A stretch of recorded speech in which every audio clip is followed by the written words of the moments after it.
गांव बाढ़ के पानी से डूब चुका था। बेबी और उसकी माँ, चूंकि घर में सारा पानी भर गया था, एक लकड़ी के पलंग पर चढ़कर बैठ गए थे और तैर रहे थे। वे दोनों बाहर भी नहीं जा पा रहे थे क्योंकि बरसात अब भी जारी थी। इतने में बेबी ने कहा, माँ, मुझे बहुत भूख लग रही है। ये सुन शांति ने कहा, क्या करूं बेटा, सब कुछ पानी में बह गया। मुझे समझ नहीं रहा क्या करूं। शांति ने ऐसे बड़े दुखी होकर कहा। इतने में पानी में कुल हलचल सी हुई। वे दोनों बहुत घबरा गई, लेकिन जब देखा तो वहाँ मछलियाँ थी। उन मछलियों से हो रही आवाज से वे दोनों माँ बेटी घबरा जाती हैं। तभी शांति को एक उपाय सूझा। वे दोनों जिस पलंग पर बैठे थे उसे धीरे धीरे खिसकाया और यूं वे रसोई घर तक पहुंच गए। वहां पहुंचकर रसोई घर में रहे चूल्हे को और बहती हुई कुछ चीजों को उन्होंने पलंग पर रखा। उस पर माँ शांति ने कहा, बेबी, हम मछलियाँ पकड़ेंगे, तुम बिना हिले ध्यान से मछलियाँ पकड़ना। माँ की ये बात सुन बेबी ने हामी भरी। फिर उन दोनों ने मिलकर साड़ी की सहायता से मछलियाँ पकड़ी।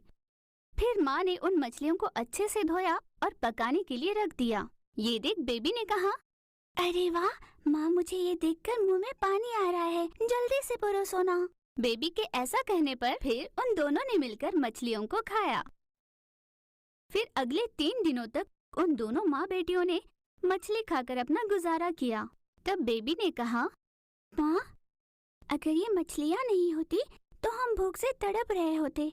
पता नहीं ये मछलियाँ कहाँ से आई है। ये तो अच्छा हुआ कि आज हम इन्हीं की वजह से जीवित रह पाए हैं। सही है ना माँ? उस पर माँ ने कहा, हाँ बेटा, मुझे लगता है अपने तालाब की मछलियाँ बाढ़ की वजह से बहकर यहाँ तक आई हैं। फिर 2 दिनों बाद बरसात पूरी तरह से थम गई। बाढ़ का पानी वापस नदियों में चला गया। बाढ़ का पानी तो सूख चुका था, पर अब भी घर में जगह जगह मछलियाँ पड़ी थी।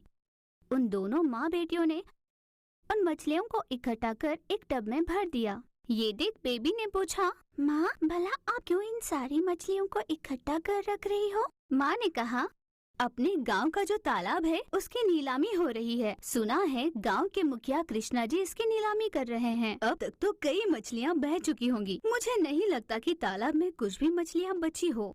हमारे घर पर इतनी सारी मछलियाँ पड़ी है, हम उन्हें लौटाएंगे तो उन्हें कुछ फायदा ही हो जाएगा। आज तक हम उन्हीं की मछलियों पर तो गुजारा कर पाए हैं, इस तरह हम उनका ऋण चुका पाएंगे। माँ ने बेटी को ऐसे समझाया।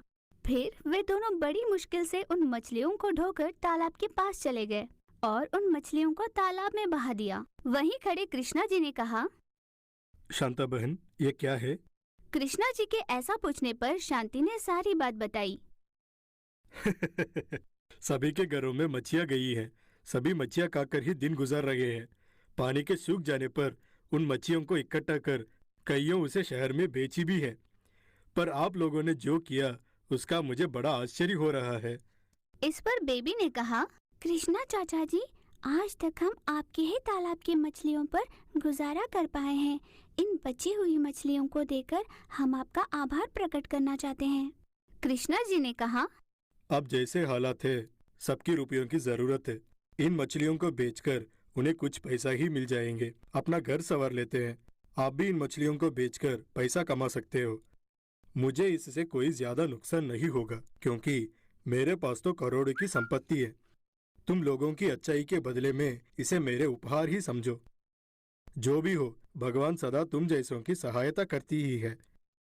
और वैसे भी इस तालाब में बहुत सारी मछलियां हैं, आप उन्हें बेच लीजिए। मैं अगले बरस यहाँ अनाज उगाऊंगा। ऐसा कहकर कृष्णा जी वहाँ से चले गए। कृष्णा जी की कही बातों से माँ बेटे बहुत खुश हो जाते हैं। सच कहते हैं लोग कि भगवान किसी न किसी